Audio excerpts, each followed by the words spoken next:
오늘은 이 모든 것을 더하시리라 라는 제목으로 하나님의 말씀을 전하도록 하겠습니다. 우리가 사는 이 땅은요, 죄가 침투하였습니다. 아담의 선악과를 먹음으로 인해서 죄가 이 산 가운데 침투하게 되었어요. 그리고 이 세상은 악으로 오염이 됐습니다.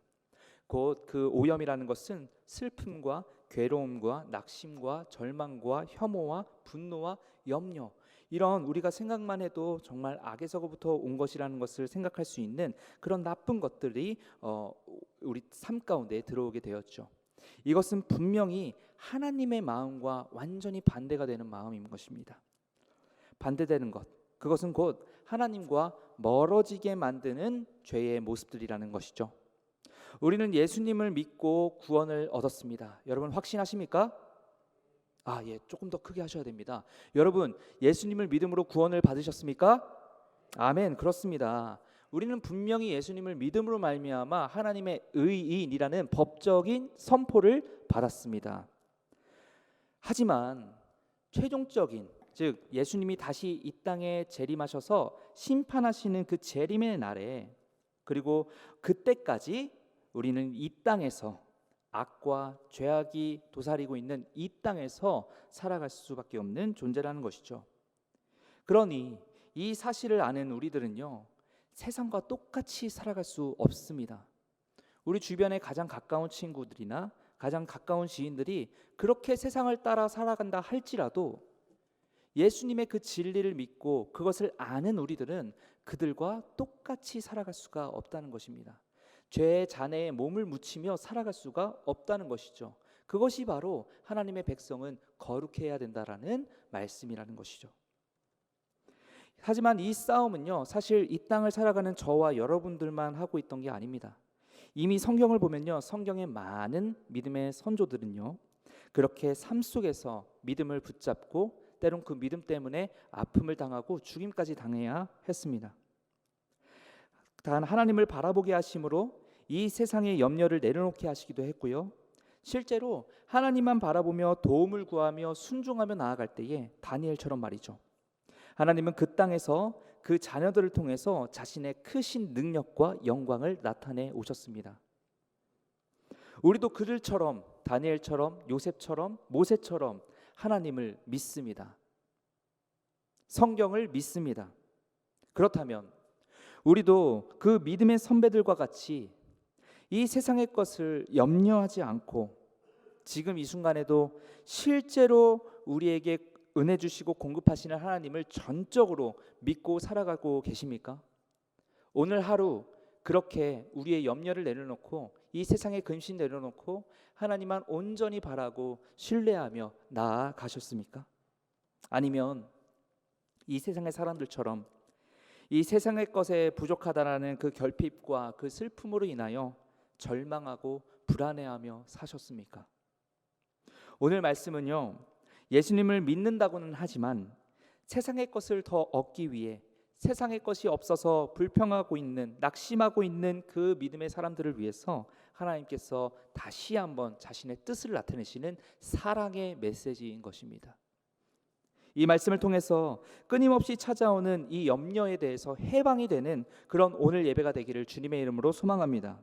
네, 그렇다면 우리 오늘 본문을 다시 한번 보길 원합니다. 오늘 본문을 먼저 보면요, 뒤쪽에 그리하면 이 모든 것을 너희에게 더하시리라 라고 하나님이 분명하게 약속을 하십니다. 이 말씀은 약속입니다. 여기서 더하다라는 말은요, 원래 뜻을 보니까 덧붙이다라는 뜻이에요. 그리고 더 받다라는 뜻이에요. 이 더라는 것은 어떤 양적인 거, 제명 우리 청년보다 내가 더 많이 받았지롱, 이런 더 받다가 아니라요, 뭔가 이미 하나님께서 주셨는데 그 위에 더 얹혀 주셨다라는 것을 이야기합니다. 이것이 이 단어의 원래 뜻이라고 합니다. 하나님께서는 자신의 나라와 의를 구하는 자들을, 다시 말씀드릴게요, 하나님께서는 그의 나라와 그의 의를 구하는 자들을 반드시 기억하십니다. 반드시 기억하십니다. 그리고 그들에게 우리가 이 땅에 살아가는 데 있어서 필요한 것들을 하염없이 공급해 주시는 분입니다. 이 사실 믿으시기 바랍니다. 동시에 이 얘기는 무슨 얘기냐면요, 하나님께서 이미 우리에게 주신 게 있다는 거예요. 아까 말씀드렸죠. 더 많은 것들을 받아서가 아니라 이미 받은 것 위에 덧붙여 주신다는 것을 이 모든 그것을 너희에게 더 하시리라라는 단어라고 제가 말씀드렸지 않습니까? 그렇습니다. 그래서 하나님께서 우리에게 이미 주신 게 있다는 것입니다. 그냥 받다가 아니라 원래 주신 것 위에 뭔가를 더 준다는 그 말인데, 그러니까 우리가 이미 하나님께 받은 게 있다는 것인데 그게 그러면 과연 무엇일까요? 우리가 이것을 창세기 6장 9절에서 한번 찾아보도록 하겠습니다. 창세기 6장 9절 한번 우리가 읽어보도록 하겠습니다. 시작. 이것이 노아의 족본이라. 노아는 의인이요 당대 완전한 자라. 그는 하나님과 동행하였으며. 아멘. 네, 그렇습니다. 하나님께서 주님을 믿는 의인들과 항상 동행하십니다. 여러분, 의인이라는 것, 어떻게 하면 의인이 될 수가 있습니까? 우리가 길을 걸어가면서 쓰레기를 많이 주우면 의인이 될 수 있습니까? 우리가 가지고 있는 것을 정말 우리 불쌍한 옆 사람들에게 나눠주면 그러면 의인이 되는 것일까요? 네, 그것 또한 예수님을 닮아가는 모습인 것은 확실합니다. 하지만 그것이 의인이 되는 조건은 아닙니다. 의인이 된다는 것은요, 우리가 죄인에서 의인으로 신분이 바뀌었다는 것은 예수님을 믿음으로만 가능합니다. 예수님을 믿음으로 의인이 되는 것입니다. 그렇습니다. 그렇기 때문에 우리는 의인, 예수님을 믿는 모습으로 의인이 될 수가 있는 것이죠. 그리고 그 의인들과 예수님께서 항상 동행하십니다. 믿으십니까? 이것이 바로 노아를 통해서 창세기에 나타나 있는 우리에게 전해주는 하나님의 메시지인 것이죠. 그리고 이것이 바로 우리가 이미 받은 것입니다. 하나님과 동행하는 것, 예수님을 믿음으로 말미암아 하나님과 영원히 동행하는 것, 이것이 바로 이미 우리가 받은 것이라는 거예요. 그것을 오늘 마태복음에서 이야기를 하고 있는 것이죠. 세상을 창조하시고 지금도 다스리시는 하나님이 우리와 함께 하시고 도우신다는데 우리가 어찌 이 땅에 소유가 좀 없다고 해서 낙심할 수가 있겠습니까? 이미 우리 삶 가운데 하나님께서 함께 하시는데 말이죠. 어찌 불행할 수가 있겠습니까? 하나님이 다스리시는 하나하나의 일들이 모두 우리에게 선한 뜻으로 이루어진다고 약속하셨는데 어찌 우리가 염려를 할 수 있겠냐는 거예요. 어찌 우리가 예수님에 대한 그 믿음을 소유하지도 못한 자들을 부러워할 수가 있겠냐는 거예요. 우리의 정체성을 분명히 알아야 합니다. 우리는 의인입니다. 예수님을 믿음으로 의인이 된 게 우리의 정체성입니다. 그리고 의인들에겐 하나님이 영원히 동행하신다는 사실을 믿으시기 바랍니다. 우리가 수없이 찬양을 합니다. 수없이 고백을 했어요. 이것이 행복이라오. 하나님의 자녀로 살아가는 것, 이것이 행복이라오. 그렇죠. 행복이라는 것은 우리가 뭔가를 더 소유했다고 얻어지는 것이 아니라 이미 하나님의 자녀로서 하나님과 함께하는 삶이 이미 우리 삶 가운데 행복이라는 사실을 기억하셔야 된다는 것이죠. 이것이 곧 평안입니다. 요한복음 14장 27절에서는 이것을 증거합니다. 평안을 너희에게 끼치노니 곧 나의 평안을 너희에게 주노라. 내가 너희에게 주는 것은 세상이 주는 것과 같이 아니하니라. 너희는 마음에 근심하지도 말고 두려워하지도 말라. 그렇습니다. 하나님께서 이미 우리와 함께 하심으로 자신의 평안을 우리에게 누리게 하십니다. 그러니 우리가 염려가 아니라 평안과 감사로 살아갈 수가 있다는 것이죠. 이것이 예수님을 믿는 자들이 행복할 수 있는 이유입니다. 앞서 말씀드렸던 것과 같이 우리는 주님과 함께 있음으로 행복을 누리고 나눌 수 있습니다. 진정한 마음의 평화를 누리게 됩니다. 여러분, 우리가 항상 기도할 때 그토록 간절히 기도하는 것이 이 삶의 평화가 아니겠습니까? 우리 삶 가운데 근심과 염려들에 대해서 기도할 때 항상 기도하는 것, 우리 모든 기도의 최종 목표는 어쨌든 간에 우리 삶의 평화가 아니겠습니까? 그것들 이미 우리에게 주셨다라는 거예요. 여러분, 사실은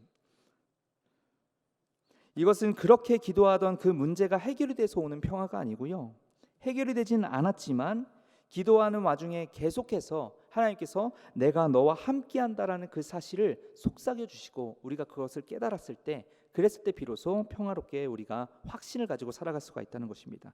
오늘 여러분 가운데에 그러한 확신과 평화가 넘쳐나시길 주님의 이름으로 소망합니다. 그리고 이 평화라는 것은요, 나와 상대방 사이에 불일치함이 없다라는 것도 뜻합니다. 제가 말이 좀 이렇게 됐는데 다시 말씀드릴게요. 그리고 사실 우리가 지금 얘기하고 있는 이 평화가 사실 보면은요, 나와 상대방에게 이 서로 간에 불일치가 없다는 것을 이야기하거든요. 뭐 요즘 세계 이제 뉴스를 많이 보시겠지만 러시아와 우크라이나가 지금 전쟁 중이지 않습니까? 네. 우크라이나 대통령과 러시아 대통령이 서로 불일치가 없었으면 전쟁이 일어났겠습니까? 아니죠. 네. 평화라는 것은 서로 불일치가 없을 때에 일어날 수가 있는 것이에요. 내 삶이 평안하려면, 그렇다면 내 삶이 평안하려면 먼저 하나님의 뜻과 일치해야 된다는 것입니다. 하나님의 말씀에 나의 삶을 맞춰야 된다는 것이에요. 하나님과 내 사이에 불일치가 없어야 됩니다. 하나님과의 불일치를 없애는 걸 내 삶의 목적으로 살아가는 것, 그것이 바로 말씀을 따라 살아가는 삶입니다. 그리고 그랬을 때 정말 하나님께서 주시는 평강을 누리고 살아갈 수가 있다는 것이죠. 그게 무엇입니까? 그의 나라와 그의 의를 구하라. 이것이 바로 그의 나라와 그의 의를 구하는 자들의 삶의 모습이라는 것입니다. 이것은 제가 그냥 하는 얘기가 아니라요, 실제로 성경에 있는 내용입니다. 로마서 5장 1절이 이것을 증거합니다. 같이 한번 읽어보도록 하겠습니다. 시작. 그러므로 우리가 믿음으로 의롭다 하심을 받았으니 우리 주 예수 그리스도로 말미암아 하나님과 화평을 누리자. 아멘. 그렇습니다. 예수님을 믿음으로 우리는 죄인에서 벗어나 의인이 되었습니다. 할렐루야. 네, 의인이 됨으로 인해서 선하신 하나님과의 아름다운 그 화평의 관계가 회복이 되었습니다. 우리는 하나님과 화평을 누리는 자들입니다. 화평을 얻는데요, 분명히 화평을 얻었습니다. 그런데 오늘 바울은요, 화평을 얻자가 아니라 화평을 누리자라고 이야기를 하네요. 자, 여러분, 화평을 얻는 것과 화평을 누리는 것과 차이가 있다는 것 여러분 아시겠습니까? 네, 화평을 얻자라고 얘기하지 않고 화평을 누리자라고 얘기하는 건 이미 화평을 우리가 얻었다는 것을 이야기해요. 그렇다면 이제 우리가 그것을 누려야 되는 책임이 있다는 것입니다. 그러니까 즉 같이 화평을 얻었는데 누군가는 화평을 누리고 있지 못하고 있다는 거예요. 삶 속에서 말이죠. 하나님과 동행하는 삶에 있어서 이러한 평화, 이러한 화평이 우리에게 실제적으로 유지하게 되는 조건이 있습니다. 즉 우리가 유지되기 위해서 해야 하는 조건이 있다는 거예요. 그것이 뭐냐? 따라해 볼까요? 믿음, 그리고 또 하나 순종의 생활. 네, 믿음과 순종의 생활. 그 믿음의 생활을 보여야 된다는 것이죠. 그래야 비로소 진정한 화평을 우리가 맛보고 누릴 수 있다는 것입니다. 성령님은요, 우리 안에 계신 성령님께서는 우리의 그 순종을 통해서, 삶의 순종을 통해서 하나님을 더 사랑하고 또 죄를 버리도록 도와주시는 분입니다. 뭐를 통해서요? 우리의 순종을 통해서 말이죠. 그때 성도님들은, 저와 여러분들은 영혼의 평화를 얻는 길을 넘어서 그 평화를 누리는 길로 걸어가게 되는 것입니다. 의인이라면 하나님을 믿는 의인이라면 하나님과 불일치되는 그 마음을 없애고 화평하도록 날마다 힘써야 됩니다. 이것은 생각만 한다고 되는 게 아닙니다. 실제로 우리 삶 속에서 말씀을 따라 살도록 노력해야 돼요. 우리가 믿음을 가진 자라면 그 믿음대로 하나님 앞에 순종해야 되고 하나님과의 화평을 계속해서 갈망하고 행동하셔야 된다는 것입니다.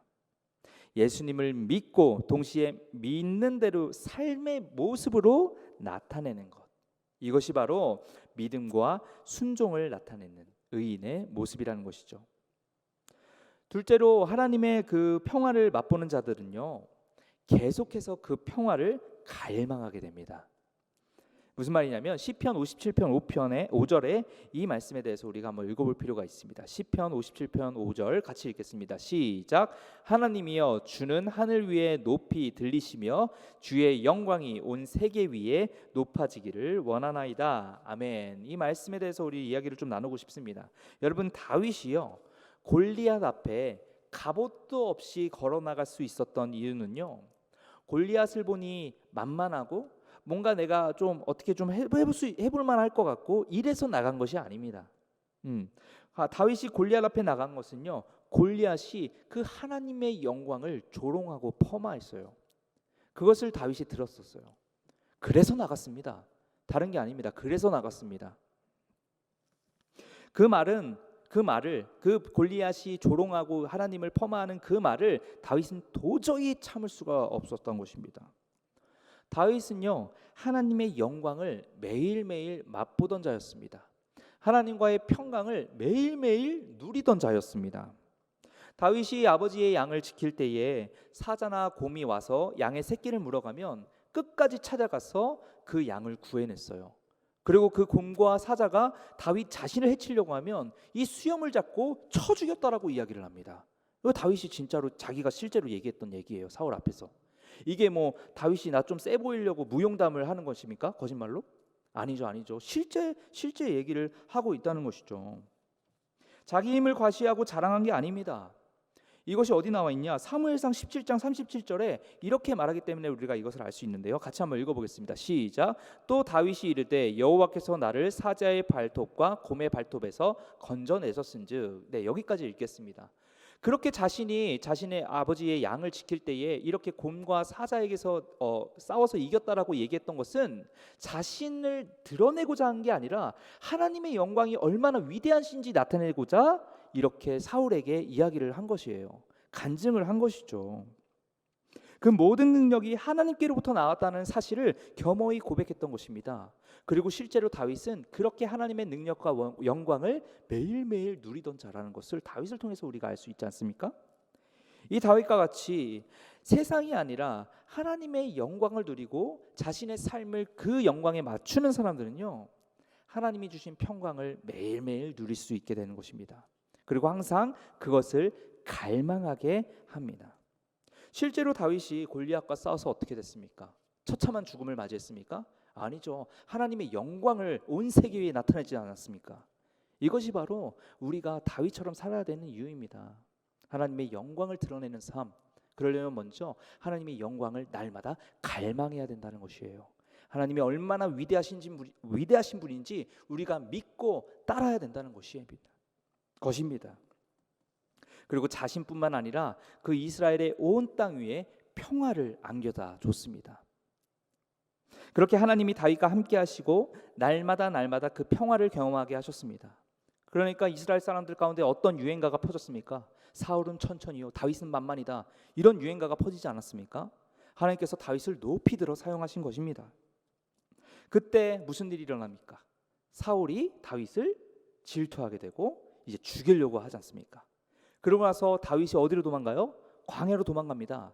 그때 나온 이 시가 바로 우리가 읽은 시예요. 시편 57편 5절 다시 한번 읽어보도록 할게요.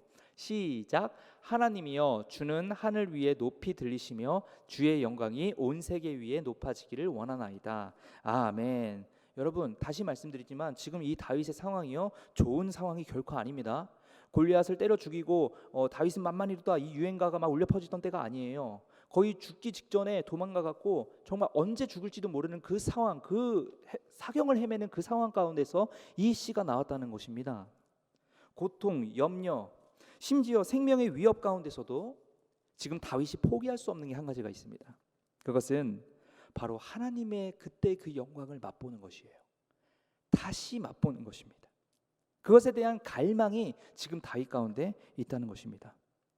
내가 지금 억울한 누명을 써서 광야 가운데 도망치고 있다 할지라도, 동굴에 숨어 들어와서 쥐보다도 못한 생활을 지금 하고 있다 할지라도, 영화로우신 하나님만 나와 함께 하신다면, 세상을 창조하신 그 능력으로 지금 내 이 상황을 도우시고 결국에는 평화를 누릴 수 있다라는 그 확신을 다윗은 가지고 있었다는 것이죠.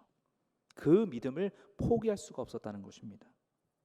하나님의 영광을 깨달은 사람, 하나님의 은혜를 맛본 사람은요, 다른 것에 절대로 소망 두지 않습니다. 이 세상에 더 많이 가지고자 하는 것에 소망을 두지 않습니다. 하나님의 영광을 맛보고 은혜를 맛본 사람은요, 끊임없이 하나님의 영광만을 맛보게 됩니다.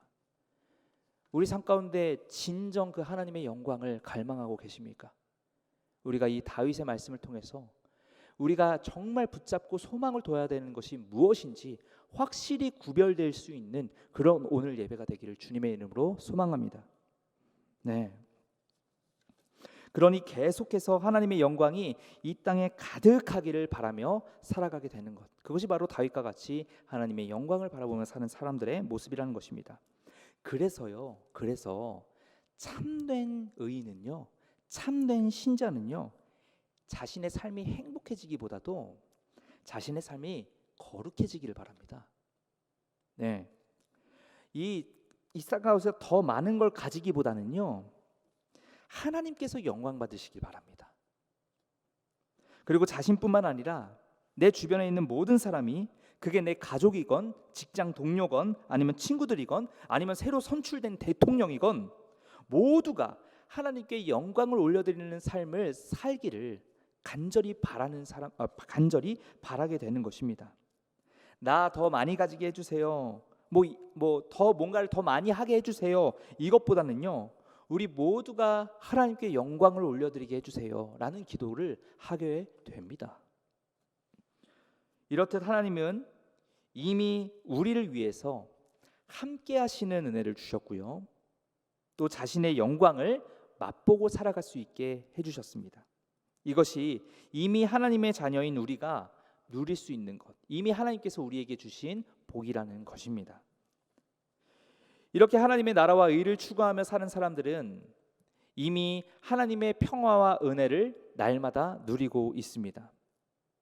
그런데 하나님께서는 이렇게 사는 사람들에게 육체에 필요한 모든 것들까지 더해 주실 것이라고 말씀하십니다. 오늘 본문입니다. 우리가 오늘 본문을 다시 한번 읽어보도록 하겠습니다. 6장 33절 시작. 그런즉 너희는 먼저 그의 나라와 그의 의를 구하라. 그리하면 이 모든 것을 너희에게 더하시리라. 아멘. 여러분, 이것은요, 거래가 아닙니다. 하나님과의 나의 어떤 상업적인 거래가 아닙니다. 즉 하나님의 나라와 의를 위해서 사는 것과 하나님을 섬기는 것은 내가 육체에 필요한 것들을 받기 위해서 하는 그런 자판기 같은 게 아니라는 거예요. 상업적인 거래 행위가 아니라는 것입니다. 우리가 하나님의 나라와 의를 추구하며 그렇게 살아가는 것은요, 그런 세속적인 이유가 아니라 하나님을 사랑하기 때문에 그렇다는 것이죠. 하나님을 사랑하기 때문입니다. 나를 구원하셔서 나를 의롭게 해주신 하나님을 기억하고 사랑하기 때문이죠. 그렇기 때문에 우리가 먼저 그의 나라와 그의 의를 구하는 것입니다. 그 뒤에 더하여 주시기 위해, 그걸 받기 위해서 우리가 하는 게 아니라는 말이에요. 예수님을 잘 믿으면 벤츠도 주시고 땅값도 올려주시고 이런 신학이 유행했던 때가 있었습니다. 우리나라에서도요. 그것을 번영신학이라고 이야기를 합니다. 예수님을 잘 믿으면 물질의 축복을 받는다라는 것이죠. 제가 그 군종부 있었던 시절에 어떤 목사님께서 오셔서 설교를 하시는데 이번에 차를 바꿨다고 자랑을 하십니다. 그러면서 이제 하나님의 영광 이러면서 이제 그런 얘기를 하시는 거예요. 저는 신학적인 그런 그런 게 없었으니까 그렇구나라고 생각을 했었죠. 근데 예수님을 진심으로 믿고 따르는 자들은요, 그렇게 되지 않습니다. 예수님을 진짜 믿고 따르는 사람은요, 그런 걸로 예수님을 믿지 않는다는 말입니다. 정작 예수님을 사랑하고 예수님을 잘 믿는 사람은요, 이 땅에서 부자가 되는 일에 전혀 관심이 없습니다. 잘 믿는다는 것은 이전에 내가 세상의 풍요로움을 사랑했다면 이제는 그런 거 다 없어도 하나님이 나와 함께 하신다면 나는 만족합니다. 이게 바로 예수님을 믿는 것 아니겠습니까? 그래서 시편의 기자도 이렇게 얘기하지 않습니까? 주의 궁정에서의 한 날이 다른 곳에서의 첫날보다 훨씬 더 좋습니다 라고 얘기하지 않습니까? 이 세상의 무궁한 그런 영광보다도 하나님과 동행하는 게 내 삶 가운데 가장 큰 유익입니다라는 사실을 깨닫는 자들이 있지 않습니까? 그 사람들이 바로 예수님을 진정으로 믿는 사람들의 모습이라는 것이죠. 이러한 자가 예수님과 더불어 사랑받고 평강을 받는 사람들입니다. 이 사람들이 바로 예수님의 사랑을 누리고 평강을 누리며 살아가는 사람들이라는 것입니다. 예수님 외에 아무것도 보이지 않는 사람들입니다. 그러니 이 땅의 소유가 나의 행복을 좌우하지 않는 진짜 행복과 평안을 얻게 되는 것입니다. 육적인 만족을 채우고자 하는 사람들은 당연히 그 궁전을 그 첫날을 밖에서의 첫날을 사모하겠지만 하나님을 믿는 저와 여러분들은 주님이 거하시는 그곳 단 하루라도 그곳에서 사는 것을 갈망하게 되는 것이죠. 이것이 바로 예수님을 믿는 사람들의 모습이라는 것입니다. 훨씬 더 값지고 소중한 것이 뭔지 아는 것이죠. 육적인 것이 아니라 영적인 것을 체험받는 게 더 행복하고 더 평화롭다는 그 사실을 깨닫게 되는 것입니다. 그 사실을 우리도 깨닫길 소망합니다. 그렇다면 여러분, 이제 우리 인생의 목적은 무엇이 되어야 합니까? 우리가 기도라는 것을 하게 될 때에 무엇을 먼저 기도해야 하는 것입니까? 육적인 것입니까? 이 세상의 소유입니까? 아니면 영적인 것입니까? 예수님을 따르고자 하는 열심입니까? 영적인 것이죠. 영적인 것입니다. 단연코 영적인 것입니다. 영적인 기도와 영적인 소망이 우리 인생의 우선순위가 되어야 한다는 것입니다. 그리고 그렇게 살아갈 때에 비로소 우리 등 끝까지 업고 따라다니던 염려를 우리는 이제 벗어 던질 수가 있다는 것입니다. 이것이 염려를 벗어내는 유일한 방법이라는 것이죠. 이 진리를 모르는 사람들은요, 여전히 자신의 육적인 욕망과 이기심에 사로잡혀서 살아가게 되는 안타까운 사람들입니다. 제가 내셔널 지오그래픽이라는 그 채널에서 그 세렝게티 초원의 사자와 또 하이에나와 기린들을 본 적이 있습니다. 코끼리도 본 적이 있습니다. 그 화면을 제가 본 적이 있는데 성우가 엄청나게 멋진 말로 이런 말을 합니다. 사자는 굶주릴지언정 풀을 뜯어먹지 않습니다. 이렇게 딱 멋있게 아주 얘기를 해요. 정말 멋있더라고요. 그러면서 화면을 딱 비춰주는데 어떤 화면을 비춰주냐면 사자가 진짜 굶주리고 있는 모습, 너무 야윈 모습을 이렇게 보여주고 있는 거예요. 근데 그 풀을 절대로 뜯어먹지 않는 모습을 보여줍니다. 그리고 그 처진 눈으로 계속해서 사냥감을 이렇게 노리고 있는 그런 모습들을 보여줬습니다. 그리고 나서 딱 이제 사냥감을 보자마자 그 사자가 달려가고 먹이를 낚아채는데요. 그리고 나서 그 낚아채는 먹이를 갖다가 이 자신의 가족들, 사자 가족들과 함께 나누어 먹어요. 근데 제가 거기서 좀 놀라운 것들을 발견했습니다. 사자가요, 자신의 것을 먹고 그것을 갖다가 더 뭐 챙기거나 이러지 않습니다. 먹고 배가 부르면 그냥 떠납니다. 그럼 그 떠난 자리에 그 시체에 또 다른 짐승들이 와서 먹고 또 떠납니다. 네. 또 와서 또 먹고 또 땅에 묻거나 이게 아니라 또 떠나요. 그렇게 하이에나 뭐 여우 막 진짜 다들 막 진짜 뷔페처럼 쿠쿠처럼 아주 그냥 행복한 뷔페 행사를 하고 있는 것을 제가 봤습니다. 그렇습니다. 짐승들은요, 두 가지 목적을 갖고 있어요. 그 짐승들은 두 가지 목적을 갖고 있어요. 하나, 생명의 보호, 자신의 생명을 보호하는 것. 두 번째, 번식. 이 두 가지입니다. 이 두 가지를 갖고 있어요. 근데요, 인간은 다릅니다. 인간은요, 분명히 생명의 보호도 분명히 갈망하고요, 또 번식도 굉장히 목적을 갖고 있지만 또 하나의 목적을 갖고 있어요. 그게 뭐냐면 하나님처럼 되고자 하는 욕망입니다. 네, 하나님처럼 되고자 하는 욕망이에요. 창세기 3장 5절에 제가 이것을 우리가 같이 한번 읽어보기를 원합니다. 창세기 3장 5절 같이 읽겠습니다. 시작. 너희가 그것을 먹는 날에는 너희 눈이 밝아져 하나님과 같이 되어 선악을 알 줄 하나님이 아심이라. 네, 여기서 하나님과 같이 되어라고 사탄이 꼬드기고 있죠. 네, 이 꼬드김이 바로 죄의 근원입니다. 하나님과 같이 되는 것, 하나님처럼 살고 싶다라는 것이 죄의 모든 것들의 근원이라는 것이죠. 인간의 욕망은요, 하나님처럼 되고자 하는 것입니다. 하나님의 영광을 자신의 소유로 삼고 싶어합니다. 그래서 아까 우리 세렝게티 초원 제가 말씀드렸는데 배부르면 만족하고 감사한 건데 원래는, 근데 그걸 넘어서서 과욕을 불러냅니다. 이 사람들에게 그런 모습들이 있다는 것이죠. 만나와 메추리알 볼까요? 하나님께서 왜 하루에 하나씩만 가지고 가라고 명령하셨겠습니까? 안식인 전날에 안식일 것 같이 2개 가져가라. 뭐 이 정도까지만 왜 얘기를 하셨겠습니까? 인간들이 있으면 있는 대로 다 쓸어가려고 하는 걸 하나님께서 아시기 때문이죠. 그 과욕을 하나님께서 아시기 때문입니다. 그래서 실제로 아니나 다를까 하루에 2개 가져가는 사람이 있었어요. 그거 어떻게 됐습니까? 다 썩었죠, 그죠? 벌 받았죠, 그죠? 그렇습니다.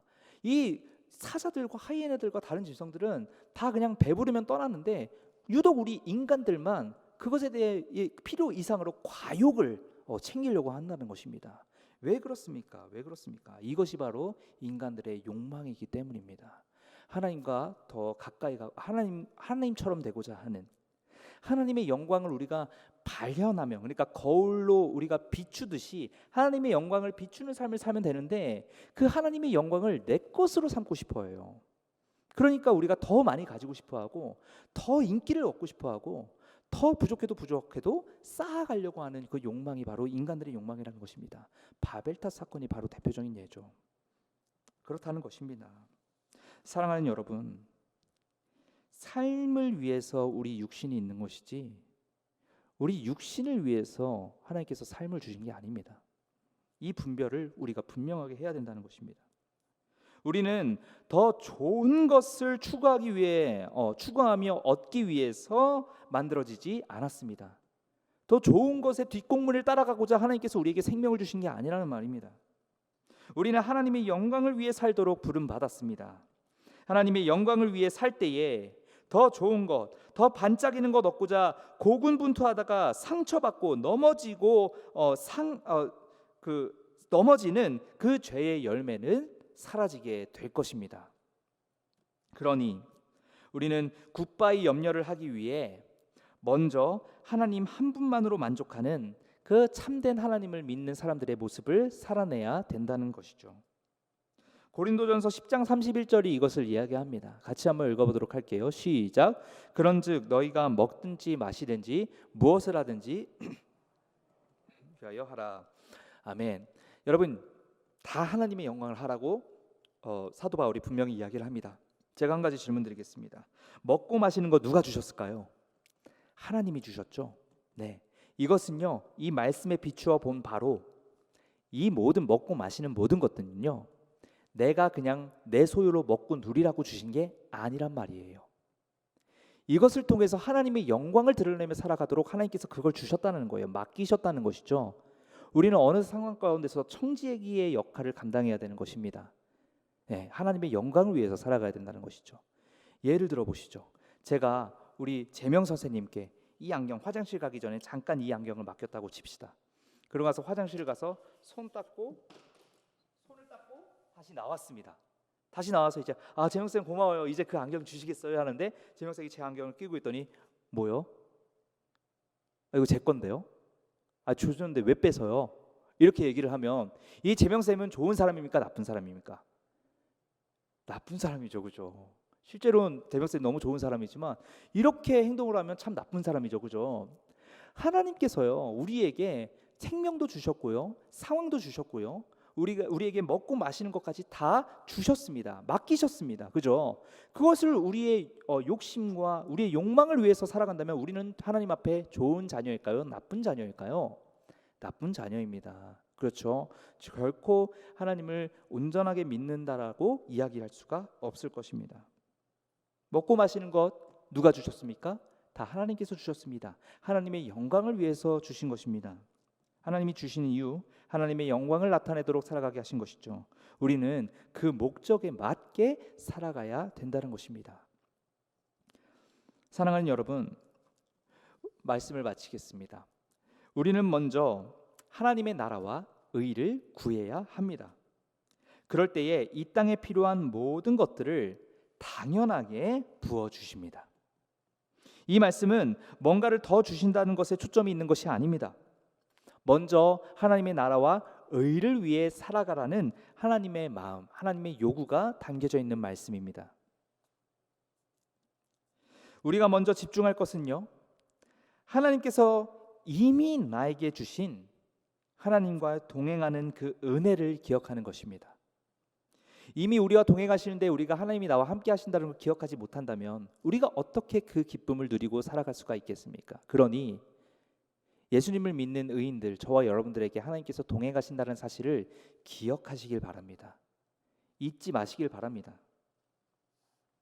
하나님께서는 늘 우리와 함께 하시고 그 하나님께서는 우리를 고아와 같이 내버려 두지 않으시는 분입니다. 할렐루야. 굶기시지 않는 분이십니다. 할렐루야. 우리를 괴로운 상태로 방치시키지 않으시는 분이라는 것입니다. 동시에 그 아버지 되는 하나님과 화평을 누리십시오. 불일치한 모든 것들을 제하여 버리시고 하나님께서 우리에게 공급해 주시는 그 말씀에 맞춰서 살아가시길 바랍니다. 그럴 때 하나님과의 나와의 일치가 일어나고 그럴 때에 하나님의 주신 그 화평을 온전하게 누리며 살아갈 수 있게 되는 것입니다. 오직 하나님께 나의 뜻을 맞추어 살아가십시오. 그럴 때 진정으로 하나님이 이미 주신 그 평화를 이 땅에서 맛보며 살아갈 수 있게 됩니다. 더 이상 우리의 삶 가운데 염려란 것은 비집고 들어올 틈이 없게 되는 것입니다. 그렇게 주님 안에서 참 평안과 만족을 누리며 살아가시는 그런 사랑하는 우이중앙교회 모든 성도님들 되시길 주님의 이름으로 진심으로 소망합니다.